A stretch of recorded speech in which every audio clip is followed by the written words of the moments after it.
بسم اللہ الرحمن الرحیم، اللہ کے نام سے جو رحمان اور رحیم ہے۔ وَيَسْتَفْتُونَكَ فِي النِّسَاءِ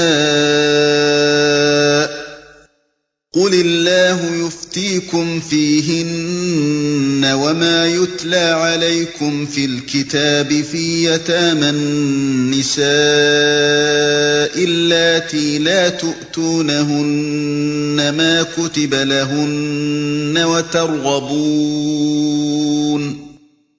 وترغبون أن تنكحوهن والمستضعفين من الولدان وأن تقوموا لليتامى بالقسط وما تفعلوا من خير فإن الله كان به عليما۔ لوگ تم سے عورتوں کے معاملے میں فتویٰ پوچھتے ہیں، کہو اللہ تمہیں ان کے معاملے میں فتویٰ دیتا ہے اور ساتھ ہی وہ احکام بھی یاد دلاتا ہے جو پہلے سے تم کو اس کتاب میں سنائے جا رہے ہیں، یعنی وہ احکام جو ان یتیم لڑکیوں کے متعلق ہیں جن کے حق تم ادا نہیں کرتے اور جن کے نکاح کرنے سے تم باز رہتے ہو یا لالچ کی بنا پر تم خود ان سے نکاح کر لینا چاہتے ہو، اور وہ احکام جو ان بچوں کے متعلق ہیں جو بیچارے کوئی زور نہیں رکھتے۔ اللہ تمہیں ہدایت کرتا ہے کہ یتیموں کے ساتھ انصاف پر قائم رہو، اور جو بھلائی تم کرو گے وہ اللہ کے علم سے چھپی نہ رہ جائے گی۔ لوگ تم سے عورتوں کے معاملے میں فتویٰ پوچھتے ہیں۔ اس کی تفصیل نہیں فرمائی گئی کہ عورتوں کے معاملے میں لوگ کیا پوچھتے تھے، مگر آگے چل کر جو فتویٰ دیا گیا ہے اس سے سوال کی نوعیت خود واضح ہو جاتی ہے۔ جو پہلے سے تم کو اس کتاب میں سنائے جا رہے ہیں۔ یہ اصل استفتاء کا جواب نہیں ہے، بلکہ لوگوں کے سوال کی طرف توجہ فرمانے سے پہلے اللہ تعالیٰ نے ان احکام کی پابندی پر پھر ایک مرتبہ زور دیا ہے جو اسی صورت کے آغاز میں یتیم لڑکیوں کے متعلق بالخصوص اور یتیم بچوں کے متعلق بالعموم ارشاد فرمائے تھے۔ اس سے معلوم ہوتا ہے کہ اللہ کی نگاہ میں یتیموں کے حقوق کی اہمیت کتنی زیادہ ہے۔ ابتدائی 2 رکوعوں میں ان کے حقوق کے تحفظ کی تاکید بڑی شدت کے ساتھ کی جا چکی تھی، مگر اس پر اکتفا نہیں کیا گیا۔ اب جو معاشرتی مسائل کی گفتگو چھڑی تو قبل اس کے کہ لوگوں کے پیش کردہ سوال کا جواب دیا جاتا، یتیموں کے وفات کا ذکر بطور خود چھیڑ دیا گیا۔ جن کے حق تم ادا نہیں کرتے۔ اشارہ ہے اس آیت کی طرف جس میں ارشاد ہوا ہے کہ اگر یتیموں کے ساتھ بے انصافی کرنے سے ڈرتے ہو تو جو عورتیں تم کو پسند آئیں، سورہ نساء آیت 3۔ یا لالچ کی بنا پر تم خود ان سے نکاح کر لینا چاہتے ہو۔ ترغبون ان تنکحوہن کا مطلب یہ بھی ہو سکتا ہے کہ تم ان سے نکاح کرنے کی رغبت رکھتے ہو، اور یہ بھی ہو سکتا ہے کہ تم ان سے نکاح کرنا پسند نہیں کرتے۔ حضرت عائشہ رضی اللہ عنہا اس کی تشریح میں فرماتی ہیں کہ جن لوگوں کی سرپرستی میں ایسی یتیم لڑکیاں ہوتی تھیں جن کے پاس والدین کی چھوڑی ہوئی کچھ دولت ہوتی تھی، وہ ان لڑکیوں کے ساتھ مختلف طریقوں سے ظلم کرتے تھے۔ اگر لڑکی مالدار ہونے کے ساتھ خوبصورت بھی ہوتی تو یہ لوگ چاہتے تھے کہ خود اس سے نکاح کر لیں اور مہر و نفقہ ادا کیے بغیر اس کے مال و جمال دونوں سے فائدہ اٹھائیں، اور اگر وہ بدصورت ہوتی تو یہ لوگ نہ اس سے خود نکاح کرتے تھے اور نہ کسی دوسرے سے اس کا نکاح ہونے دیتے تھے تاکہ اس کا کوئی ایسا سردھرا پیدا نہ ہو جائے جو کل اس کے حق کا مطالبہ کرنے والا ہو، جو بیچارے کوئی زور نہیں رکھتے۔ اشارہ ہے ان احکام کی طرف جو اسی سورہ کے پہلے اور دوسرے رکوع میں یتیموں کے حقوق کے متعلق ارشاد ہوئے ہیں۔ وَإِنِ امْرَأَةٌ خَافَتْ مِن بَعْلِهَا نُشُوزًا أَوْ إِعْرَاضًا فَلَا جُنَاحَ عَلَيْهِمَا أَن يُصْلِحَا بَيْنَهُمَا صُلْحًا وَالصُّلْحُ خَيْرٌ وَأُحْضِرَتِ الْأَنفُسُ الشُّحَّ وَإِن تُحْسِنُوا وَتَتَّقُوا فَإِنَّ اللَّهَ كَانَ بِمَا تَعْمَلُونَ خَبِيرًا۔ جب کسی عورت کو اپنے شوہر سے بدسلوکی یا بے رخی کا خطرہ ہو تو کوئی مذائقہ نہیں اگر میاں اور بیوی کچھ حقوق کی کمی بیشی پر آپس میں صلح کر لیں۔ صلح بہرحال بہتر ہے۔ نفس تنگ دلی کی طرف جلدی مائل ہو جاتے ہیں، لیکن اگر تم لوگ احسان سے پیش آؤ اور خدا ترسی سے کام لو تو یقین رکھو کہ اللہ تمہارے اس طرز عمل سے بے خبر نہ ہوگا۔ جب کسی عورت کو اپنے شوہر سے بدسلوکی یا بے رخی کا خطرہ ہو۔ یہاں سے اصل استفتاء کا جواب شروع ہوتا ہے۔ اس جواب کو سمجھنے کے لیے ضروری ہے کہ پہلے سوال کو اچھی طرح ذہن نشین کر لیا جائے۔ زمانہ جاہلیت میں ایک شخص غیر محدود تعداد تک بیویاں کرنے کے لیے آزاد تھا، اور ان کثیر التعداد بیویوں کے لیے کچھ بھی حقوق مقرر نہ تھے۔ سورہ نساء کی ابتدائی آیات جب نازل ہوئیں تو اس آزادی پر دو قسم کی پابندیاں عائد ہو گئیں۔ ایک یہ کہ بیویوں کی تعداد زیادہ سے زیادہ 4 تک محدود کر دی گئی، دوسرے یہ کہ ایک سے زیادہ بیویاں رکھنے کے لیے عدل یعنی مساویانہ برتاؤ کو شرط قرار دیا گیا۔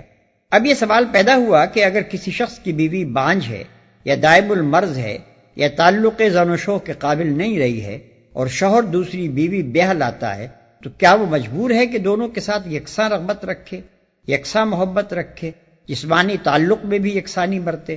اور اگر وہ ایسا نہ کرے تو کیا عدل کی شرط کا تقاضا یہ ہے کہ وہ دوسری شادی کرنے کے لیے پہلی بیوی کو چھوڑ دے؟ نیز یہ کہ اگر پہلی بیوی خود جدا نہ ہونا چاہے تو کیا زوجین میں اس قسم کا معاملہ ہو سکتا ہے کہ جو بیوی غیر مرغوب ہو چکی ہے وہ اپنے بعض حقوق سے خود دستبردار ہو کر شوہر کو طلاق سے باز رہنے پر راضی کر لے؟ کیا ایسا کرنا عدل کی شرط کے خلاف تو نہ ہوگا؟ یہ سوالات ہیں جن کا جواب ان آیات میں دیا گیا ہے۔ صلح بہرحال بہتر ہے، یعنی طلاق و جدائی سے بہتر ہے کہ اس طرح باہمی مصالحت کر کے ایک عورت اسی شوہر کے ساتھ رہے جس کے ساتھ وہ عمر کا ایک حصہ گزار چکی ہے۔ نفس تنگ دلی کی طرف جلدی مائل ہو جاتے ہیں۔ عورت کی طرف سے تنگ دلی یہ ہے کہ وہ اپنے شوہر کے لیے بے رغبتی کے اسباب کو خود محسوس کرتی ہو اور پھر بھی وہ سلوک چاہے جو ایک مرغوب بیوی کے ساتھ ہی برتا جا سکتا ہے۔ مرد کی طرف سے تنگ دلی یہ ہے کہ جو عورت دل سے اتر جانے پر بھی اس کے ساتھ ہی رہنا چاہتی ہو اس کو وہ حد سے زیادہ دبانے کی کوشش کرے اور اس کے حقوق ناقابل برداشت حد تک گھٹا دینا چاہے۔ یقین رکھو کہ اللہ تمہارے اس طرز عمل سے بے خبر نہ ہوگا۔ یہاں پھر اللہ تعالیٰ نے مرد ہی کے جذبہ فیاضی سے اپیل کی ہے، جس طرح بالعموم ایسے معاملات میں اس کا قاعدہ ہے۔ اس نے مرد کو ترغیب دی ہے کہ وہ بے رغبتی کے باوجود اس عورت کے ساتھ احسان سے پیش آئے جو برسوں اس کی رفیق زندگی رہی ہے، اور اس خدا سے ڈرے جو اگر کسی انسان کی خامیوں کے سبب سے اپنی نظر التفات اس سے پھیر لے اور اس کے نصیب میں کمی کرنے پر اتر آئے تو پھر اس کا دنیا میں کہیں ٹھکانہ نہ رہے۔ وَلَن تَسْتَطِيعُوا أَن تَعْدِلُوا بَيْنَ النِّسَاءِ وَلَوْ حَرَصْتُمْ فَلَا تَمِيلُوا كُلَّ الْمَيْلِ فَتَذَرُوهَا كَالْمُعَلَّقَةِ وَإِن تُصْلِحُوا وَتَتَّقُوا فَإِنَّ اللَّهَ كَانَ غَفُورًا رَّحِيمًا۔ بیویوں کے درمیان پورا عدل کرنا تمہارے بس میں نہیں ہے، تم چاہو بھی تو اس پر قادر نہیں ہو سکتے، لہذا قانون الہی کا منشا پورا کرنے کے لیے یہ کافی ہے کہ ایک بیوی کی طرف اس طرح نہ جھک جاؤ کہ دوسری کو ادھر لٹکتا چھوڑ دو۔ اگر تم اپنا طرز عمل درست رکھو اور اللہ سے ڈرتے رہو تو اللہ چشم پوشی کرنے والا اور رحم فرمانے والا ہے۔ ایک بیوی کی طرف اس طرح نہ جھک جاؤ کہ دوسری کو ادھر لٹکتا چھوڑ دو۔ مطلب یہ ہے کہ آدمی تمام حالات میں تمام حیثیتوں سے 2 یا زائد بیویوں کے درمیان مساوات نہیں برت سکتا۔ ایک خوبصورت ہے اور دوسری بدصورت، ایک جوان ہے اور دوسری سن رسیدہ، ایک دائم المرض ہے اور دوسری تندرست، ایک بد مزاج ہے اور دوسری خوش مزاج، اور اسی طرح کے دوسرے تفاوت بھی ممکن ہیں جن کی وجہ سے ایک بیوی کی طرف طبعاً آدمی کی رغبت کم اور دوسری کی طرف زیادہ ہو سکتی ہے۔ ایسی حالتوں میں قانون یہ مطالبہ نہیں کرتا کہ محبت و رغبت اور جسمانی تعلق میں ضرور ہی دونوں کے درمیان مساوات رکھی جائے، بلکہ صرف یہ مطالبہ کرتا ہے کہ جب تم بے رغبتی کے باوجود ایک عورت کو طلاق نہیں دیتے اور اس کو اپنی خواہش یا خود اس کی خواہش کی بنا پر بیوی بنائے رکھتے ہو تو اس سے کم از کم اس حد تک تعلق ضرور رکھو کہ وہ عملاً بے شوہر ہو کر نہ رہ جائے۔ ایسے حالات میں ایک بیوی کے بنسبت دوسری کی طرف میلان زیادہ ہونا تو فطری امر ہے، لیکن ایسا بھی نہ ہونا چاہیے کہ دوسری یوں معلق ہو جائے گویا اس کا کوئی شوہر نہیں ہے۔ اس آیت سے بعض لوگوں نے یہ نتیجہ نکالا ہے کہ قرآن ایک عدل کی شرط کے ساتھ تعدد ازدواج کی اجازت دیتا ہے اور دوسری طرف عدل کو ناممکن قرار دے کر اس اجازت کو عملاً منسوخ کر دیتا ہے۔ لیکن در حقیقت ایسا نتیجہ نکالنے کے لیے اس آیت میں کوئی گنجائش نہیں ہے۔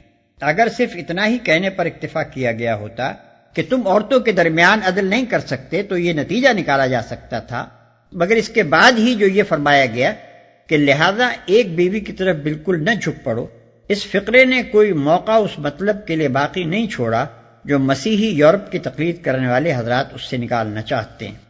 اللہ چشم پوشی کرنے والا اور رحم فرمانے والا ہے۔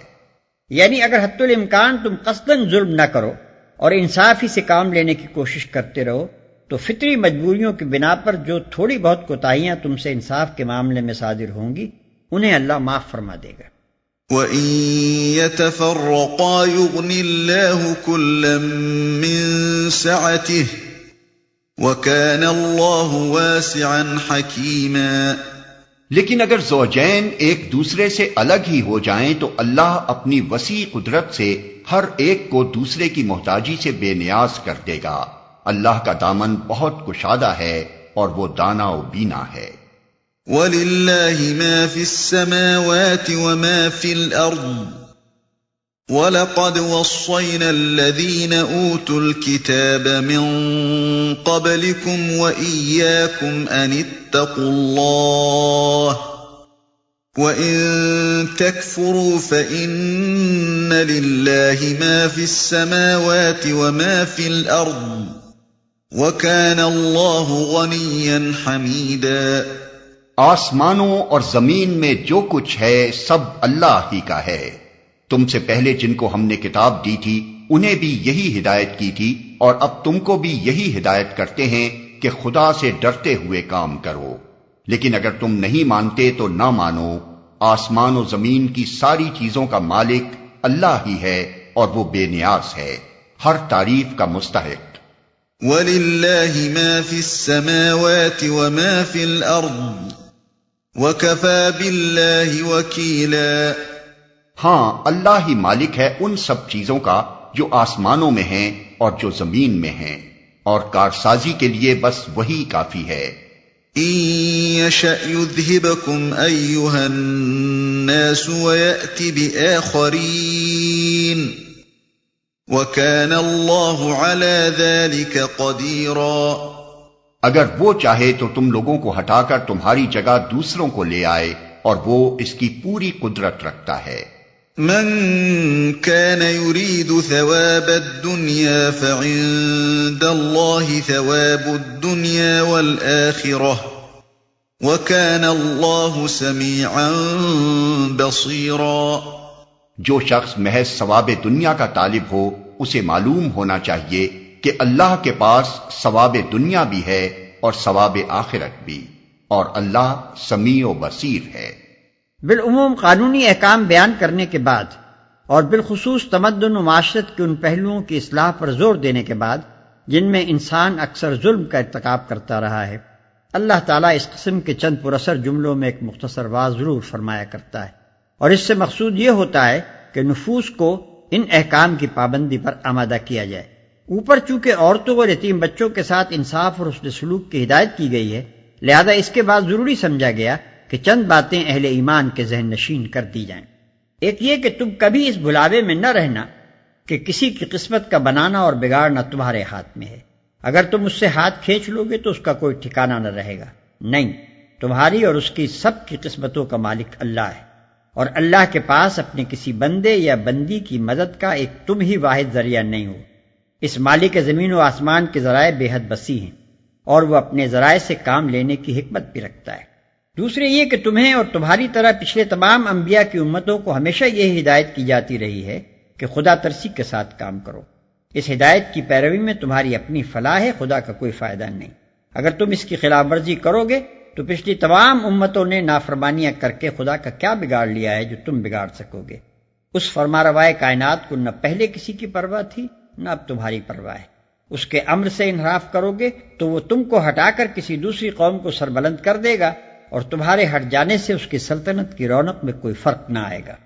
تیسرے یہ کہ خدا کے پاس دنیا کے فائدے بھی ہیں اور آخرت کے فائدے بھی، عارضی اور وقتی فائدے بھی ہیں، پائیدار اور دائمی فائدے بھی۔ اب یہ تمہارے اپنے ظرف اور حوصلے اور ہمت کی بات ہے کہ تم اس سے کس قسم کے فائدے چاہتے ہو۔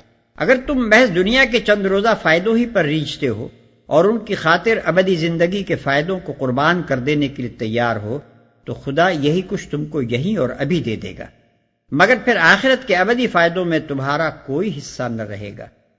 دریا تو تمہاری کھیتی کو ابد تک سیراب کرنے کے لیے تیار ہے، مگر یہ تمہارے اپنے ظرف کی تنگی اور حوصلے کی پستی ہے کہ صرف ایک فصل کی سیرابی کو ابدی خشکسالی کی قیمت پر خریدتے ہو۔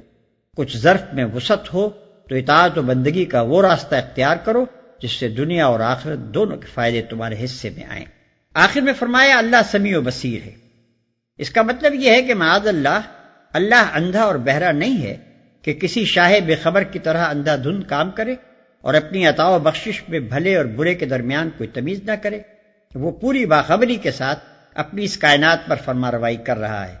ہر ایک کے ظرف اور حوصلے پر اس کی نگاہ ہے، ہر ایک کے اوصاف کو وہ جانتا ہے۔ اسے خوب معلوم ہے کہ تم میں سے کون کس راہ میں اپنی محنتیں اور کوششیں صرف کر رہا ہے۔ تم اس کی نافرمانی کا راستہ اختیار کر کے ان بخششوں کی امید نہیں کر سکتے جو اس نے صرف فرما برداروں ہی کے لیے مخصوص کی۔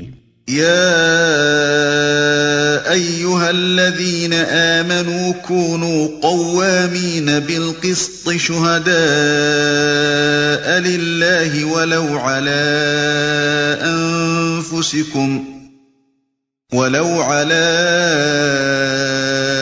أنفسكم أو الوالدين والأقربين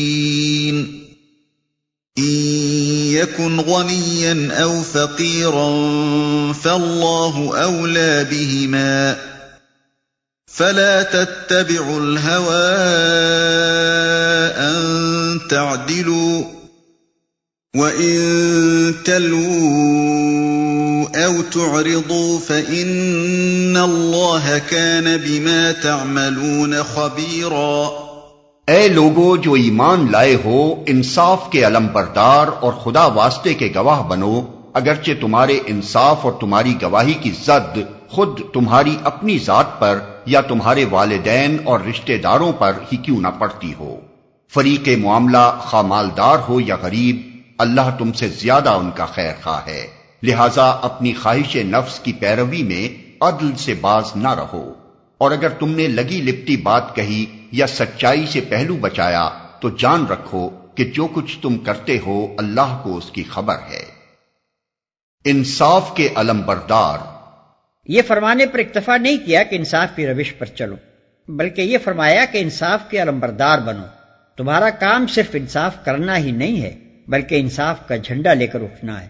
تمہیں اس بات پر کمر بستہ ہونا چاہیے کہ ظلم مٹے اور اس کی جگہ عدل و راستے قائم ہو۔ عدل کو اپنے قیام کے لیے جس سہارے کی ضرورت ہے، مومن ہونے کی حیثیت سے تمہارا مقام یہ ہے کہ وہ سہارا تم بنو اور خدا واسطے کے گواہ بنو، یعنی تمہاری گواہی محض خدا کے لیے ہونی چاہیے، کسی کی روح رعایت اس میں نہ ہو، کوئی ذاتی مفاد یا خدا کے سوا کسی کی خوشنودی تمہارے مد نظر نہ ہو۔ يا أيها الذين آمنوا بالله ورسوله والكتاب الذي نزل على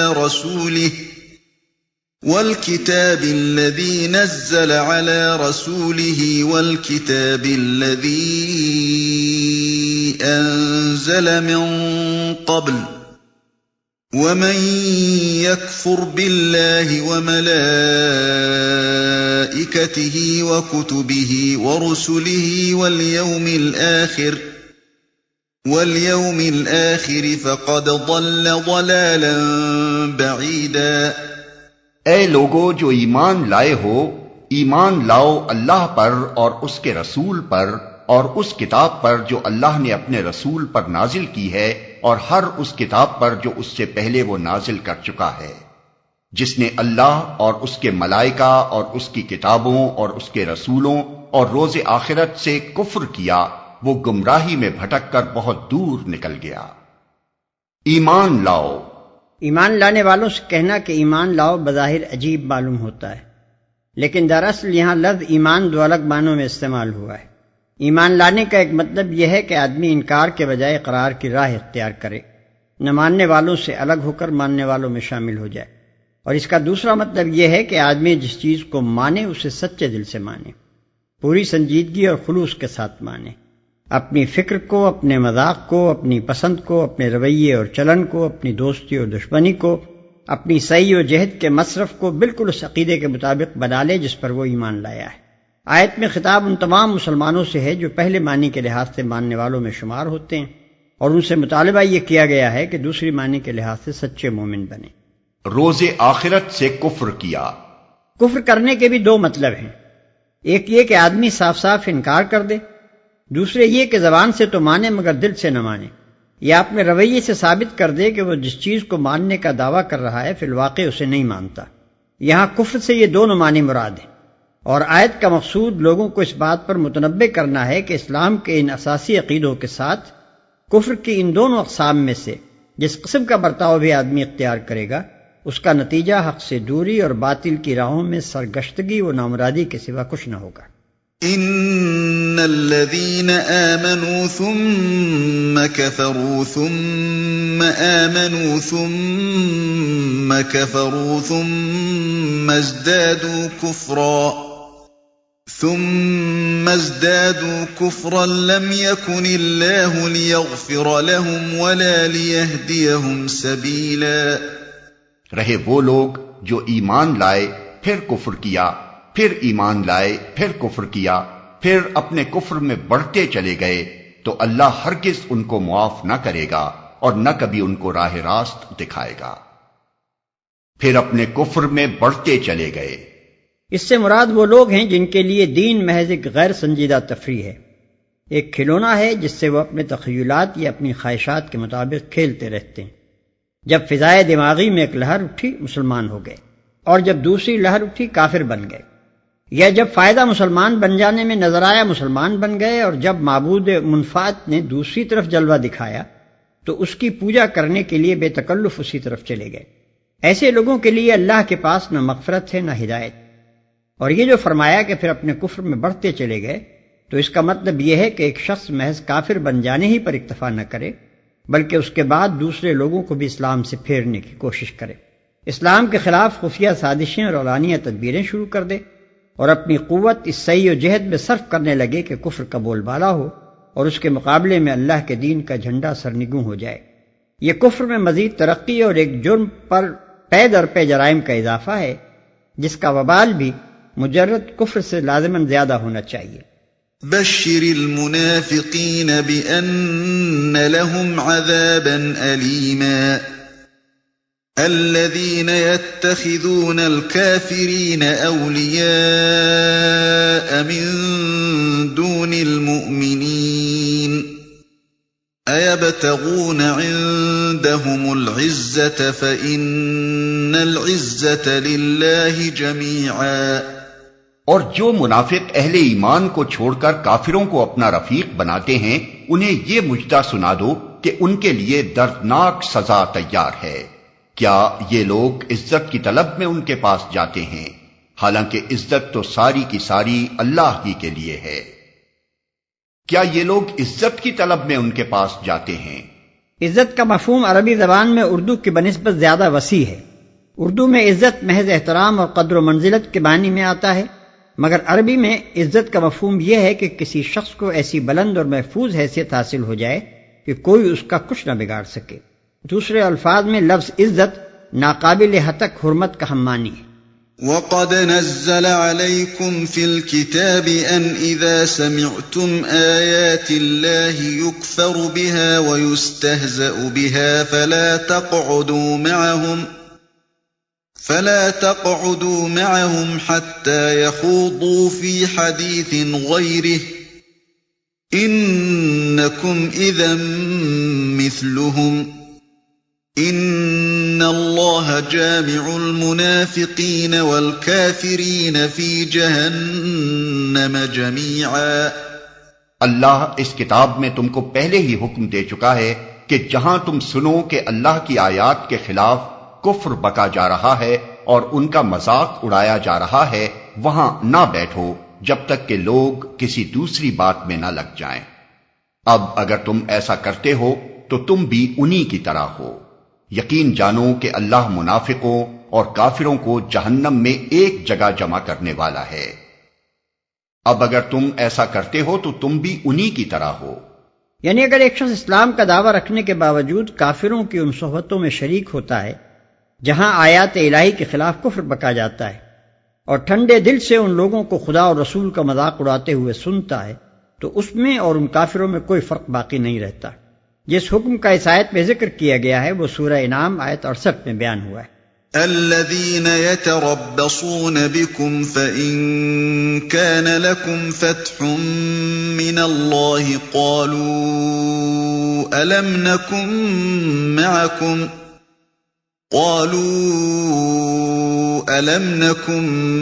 معكم وإن كان للكافرين نصيب قالوا ألم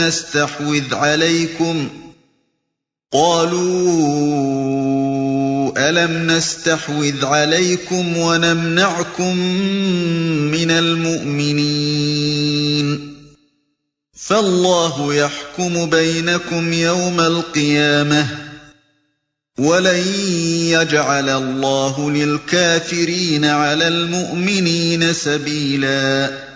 یہ منافق تمہارے معاملے میں انتظار کر رہے ہیں کہ اونٹ کس کروٹ بیٹھتا ہے۔ اگر اللہ کی طرف سے فتح تمہاری ہوئی تو آ کر کہیں گے کہ کیا ہم تمہارے ساتھ نہ تھے؟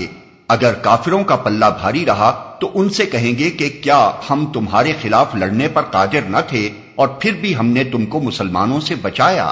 بس اللہ ہی تمہارے اور ان کے معاملے کا فیصلہ قیامت کے روز کرے گا، اور اس فیصلے میں اللہ نے کافروں کے لیے مسلمانوں پر غالب آنے کی ہرگز کوئی سبیل نہیں رکھی ہے، اور پھر بھی ہم نے تم کو مسلمانوں سے بچایا۔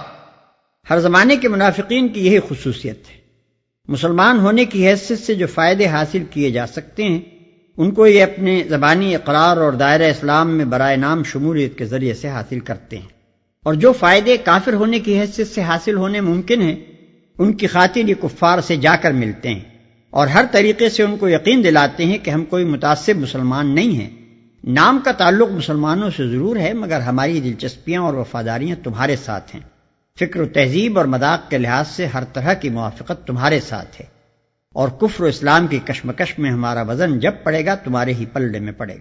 ان المنافقین یخادعون اللہ وهو خادعهم واذا قاموا الى الصلاة قاموا كسالى يراءون الناس ولا يذكرون الله الا قليلا۔ یہ منافق اللہ کے ساتھ دھوکے بازی کر رہے ہیں، حالانکہ در حقیقت اللہ ہی نے انہیں دھوکے میں ڈال رکھا ہے۔ جب یہ نماز کے لیے اٹھتے ہیں تو کسمساتے ہوئے محض لوگوں کو دکھانے کی خاطر اٹھتے ہیں اور خدا کو کم ہی یاد کرتے ہیں۔ نبی صلی اللہ علیہ وسلم کے زمانے میں کوئی شخص مسلمانوں کی جماعت میں شمار ہی نہ ہو سکتا تھا جب تک کہ وہ نماز کا پابند نہ ہو۔ جس طرح تمام دنیاوی جماعتیں اور مجلسیں اپنے اجتماعات میں کسی ممبر کے بلا عذر شریک نہ ہونے کو اس کی عدم دلچسپی پر محمول کرتی ہیں اور مسلسل چند اجتماعات سے غیر حاضر رہنے پر اسے ممبری سے خارج کر دیتی ہیں، اسی طرح اسلامی جماعت کے کسی رکن کا نماز باجماعت سے غیر حاضر رہنا اس زمانے میں اس بات کی سری دلیل سمجھا جاتا تھا کہ وہ شخص اسلام سے کوئی دلچسپی نہیں رکھتا، اور اگر وہ مسلسل چند مرتبہ جماعت سے غیر حاضر رہتا تو یہ سمجھ لیا جاتا تھا کہ وہ مسلمان نہیں۔ اس بنا پر سخت سے سخت منافقوں کو بھی اس زمانے میں 5 وقت مسجد کی حاضری ضرور دینی پڑتی تھی، کیونکہ اس کے بغیر وہ مسلمانوں کی جماعت میں شمار کیے ہی نہ جا سکتے تھے۔ البتہ جو چیز ان کو سچے اہل ایمان سے ممیز کرتی تھی وہ یہ تھی کہ سچے مومن ذوق و شوق سے آتے تھے، وقت سے پہلے مسجدوں میں پہنچ جاتے تھے، نماز سے فارغ ہو کر بھی مسجدوں میں ٹھہرے رہتے تھے، اور ان کی ایک ایک حرکت سے ظاہر ہوتا تھا کہ نماز سے ان کو حقیقی دلچسپی ہے۔ بخلاف اس کے اذان کی آواز سنتے ہی منافق کی جان پر بن جاتی تھی، دل پر جبر کر کے اٹھتا تھا، اس کے آنے کا انداز صاف غمازی کرتا تھا کہ آ نہیں رہا بلکہ اپنے آپ کو کھینچ کر لا رہا ہے۔ جماعت ختم ہوتے ہی اس طرح بھاگتا تھا گویا کسی قیدی کو رہائی ملی ہے، اور اس کی تمام حرکات و سکنات سے ظاہر ہوتا تھا کہ یہ شخص خدا کے ذکر سے کوئی رغبت نہیں رکھتا۔ مذبذبین بین ذلک لا الہ ہؤلاء ولا الہ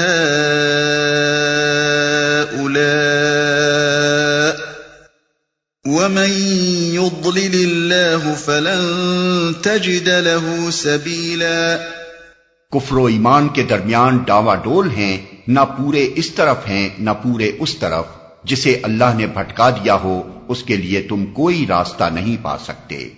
یعنی جس نے خدا کے کلام اور اس کے رسول کی سیرت سے ہدایت نہ پائی ہو، جس کو سچائی سے منحرف اور باطل پرستی کی طرف راغب دیکھ کر خدا نے بھی اسی طرف پھیر دیا ہو جس طرف وہ خود پھرنا چاہتا تھا، اور جس کی ضلالت طلبی کی وجہ سے خدا نے اس پر ہدایت کے دروازے بند اور صرف ضلالت ہی کے راستے کھول دیے ہوں، ایسے شخص کو راہ راست دکھانا در حقیقت کسی انسان کے بس کا کام نہیں ہے۔ اس معاملے کو رزق کی مثال سے سمجھیے۔ یہ ایک حقیقت ہے کہ رزق کے تمام خزانے اللہ کے قبضہ قدرت میں ہیں۔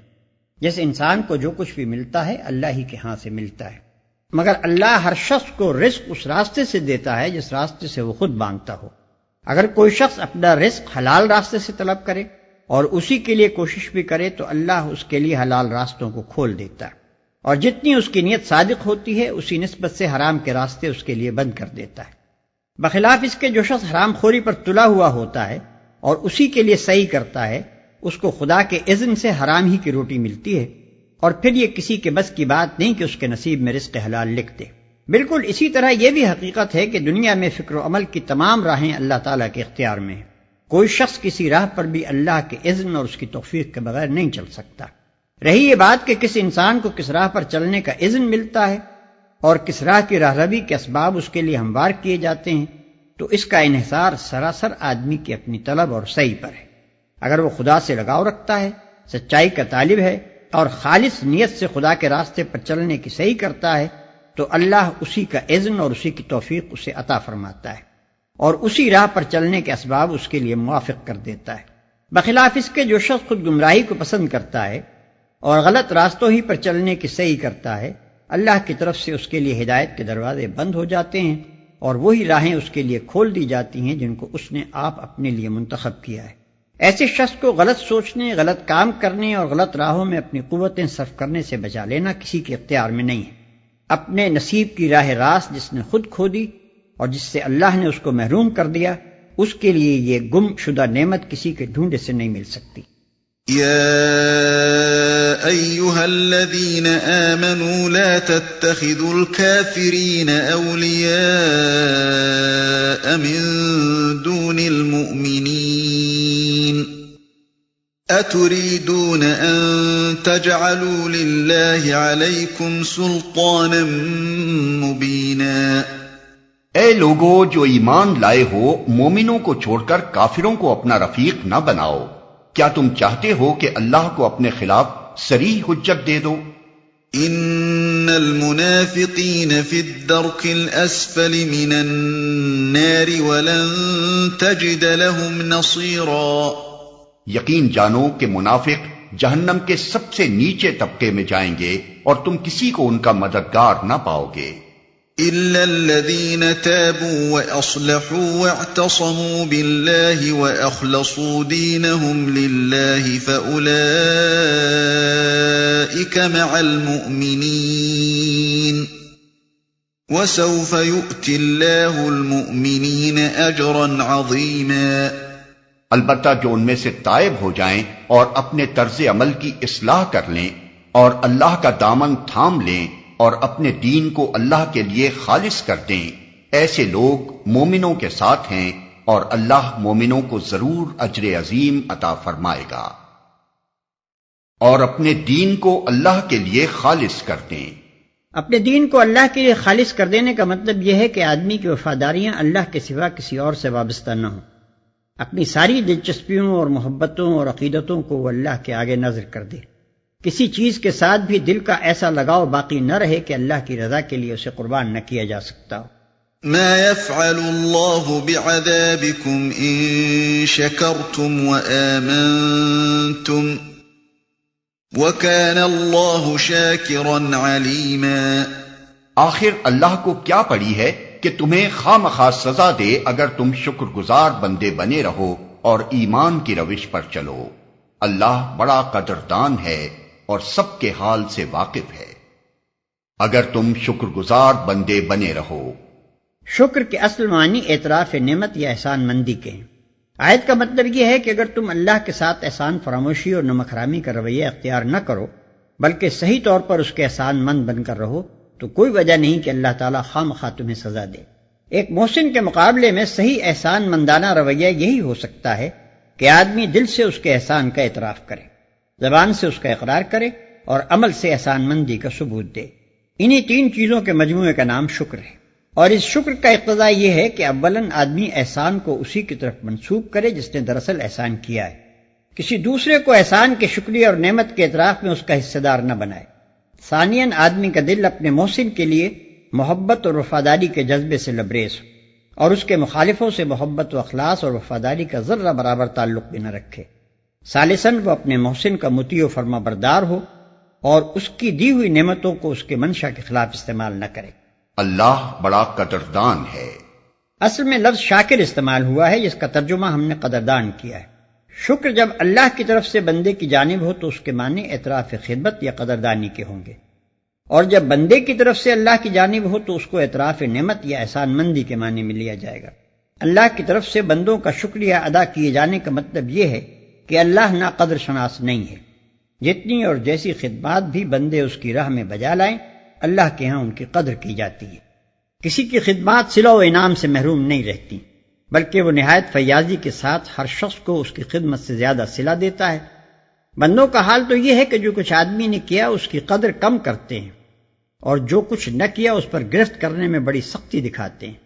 لیکن اللہ کا حال یہ ہے کہ جو کچھ آدمی نے نہیں کیا ہے اس پر محاسبہ کرنے میں وہ بہت نرمی اور چشم پوشی سے کام لیتا ہے، اور جو کچھ کیا ہے اس کی قدر اس کے مرتبے سے بڑھ کر کرتا ہے۔ لا يحب الله الجهر بالسوء من القول إلا من ظلم وكان الله سميعا عليما۔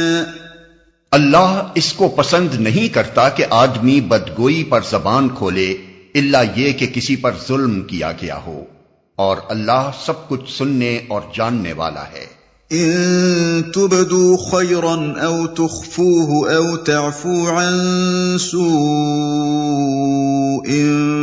فإن الله كان عفوا قديرا۔ مظلوم ہونے کی صورت میں اگرچہ تم کو بدگوئی کا حق ہے، لیکن اگر تم ظاہر و باطن میں بھلائی ہی کیے جاؤ یا کم از کم برائی سے درگزر کرو تو اللہ کی صفت بھی یہی ہے کہ وہ بڑا معاف کرنے والا ہے، حالانکہ سزا دینے پر پوری قدرت رکھتا ہے۔ اس آیت میں مسلمانوں کو ایک نہایت بلند درجے کی اخلاقی تعلیم دی گئی۔ منافق اور یہودی اور بت پرست سب کے سب اس وقت ہر ممکن طریقے سے اسلام کی راہ میں روڑے اٹکانے اور اس کی پیروی قبول کرنے والوں کو ستانے اور پریشان کرنے پر تلے ہوئے تھے۔ کوئی بدتر سے بدتر تدبیر ایسی نہ تھی جو وہ اس نئی تحریک کے خلاف استعمال نہ کر رہے ہوں۔ اس پر مسلمانوں کے اندر نفرت اور غصے کے جذبات کا پیدا ہونا ایک فطری امر تھا۔ اللہ تعالیٰ نے ان کے دلوں میں اس قسم کے جذبات کا طوفان اٹھتے دیکھ کر فرمایا کہ بدگوئی پر زبان کھولنا تمہارے خدا کے نزدیک کوئی پسندیدہ کام نہیں ہے۔ اس میں شک نہیں کہ تم مظلوم ہو، اور اگر مظلوم ظالم کے خلاف بدگوئی پر زبان کھولے تو اسے حق پہنچتا ہے، لیکن پھر بھی افضل یہی ہے کہ خفیہ ہو یا علانیہ ہر حال میں بھلائی کیے جاؤ اور برائیوں سے درگزر کرو، کیونکہ تم کو اپنے اخلاق میں خدا کے اخلاق سے قریب تر ہونا چاہیے۔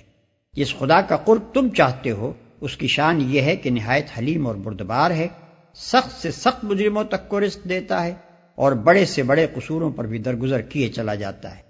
لہذا اس سے قریب تر ہونے کے لیے تم بھی عالی حوصلہ اور وسیع الظرف بنو۔ ان الذين يكفرون بالله ورسله ويريدون ان يفرقوا بين الله ورسله ويقولون نؤمن ببعض ونكفر ببعض ويريدون ان يتخذوا بين ذلك سبيلا اولئك هم الكافرون حقا واعتدنا للكافرين عذابا مهينا۔ جو لوگ اللہ اور اس کے رسولوں سے کفر کرتے ہیں اور چاہتے ہیں کہ اللہ اور اس کے رسولوں کے درمیان تفریق کریں اور کہتے ہیں کہ ہم کسی کو مانیں گے اور کسی کو نہ مانیں گے اور کفر و ایمان کے بیچ میں ایک راہ نکالنے کا ارادہ رکھتے ہیں، وہ سب پکے کافر ہیں اور ایسے کافروں کے لیے ہم نے وہ سزا مہیا کر رکھی ہے جو انہیں ذلیل و خوار کر دینے والی ہوگی۔ اور کفر و ایمان کے بیچ میں ایک راہ نکالنے کا ارادہ رکھتے ہیں، وہ سب پکے کافر ہیں۔ یعنی کافر ہونے میں وہ لوگ جو نہ خدا کو مانتے ہیں نہ اس کے رسولوں کو، اور وہ جو خدا کو مانتے ہیں مگر رسولوں کو نہیں مانتے، اور وہ جو کسی رسول کو مانتے ہیں اور کسی کو نہیں مانتے، سب یکساں ہیں۔ ان میں سے کسی کے کافر ہونے میں ذرہ برابر شک کی گنجائش نہیں۔ والذین آمنوا باللہ ورسلہ ولم يفرقوا بین احد منہم اولئک سوف یؤتیہم اجورہم وَكَانَ اللَّهُ غَفُورًا رَحِيمًا۔ بخلاف اس کے جو لوگ اللہ اور اس کے تمام رسولوں کو مانیں اور ان کے درمیان تفریق نہ کریں، ان کو ہم ضرور ان کے اجر عطا کریں گے، اور اللہ بڑا درگزر فرمانے والا اور رحم کرنے والا ہے۔ ان کو ہم ضرور ان کے اجر عطا کریں گے۔ یعنی جو لوگ خدا کو اپنا واحد معبود اور مالک تسلیم کر لیں اور اس کے بھیجے ہوئے تمام رسولوں کی پیروی قبول کریں، صرف وہی اپنے اعمال پر اجر کے مستحق ہیں، اور وہ جس درجے کا عمل صالح کریں گے اسی درجے کا اجر پائیں گے۔ رہے وہ لوگ جنہوں نے خدا کی لا شریک الہیت و ربوبیت ہی تسلیم نہ کی، یا جنہوں نے خدا کے نمائندوں میں سے بعض کو قبول اور بعض کو رد کرنے کا باغیانہ طرز عمل اختیار کیا، تو ان کے لیے کسی عمل پر کسی اجر کا سوال سرے سے پیدا ہی نہیں ہوتا، کیونکہ ایسے لوگوں کا کوئی عمل خدا کی نگاہ میں قانونی عمل نہیں ہے۔ اور اللہ بڑا درگزر فرمانے والا اور رحم کرنے والا ہے۔ یعنی جو لوگ اللہ اور اس کے رسولوں پر ایمان لائیں گے، ان کا حساب لینے میں اللہ سختگیری نہیں برتے گا، بلکہ ان کے ساتھ بہت نرمی اور درگزر سے کام لے گا۔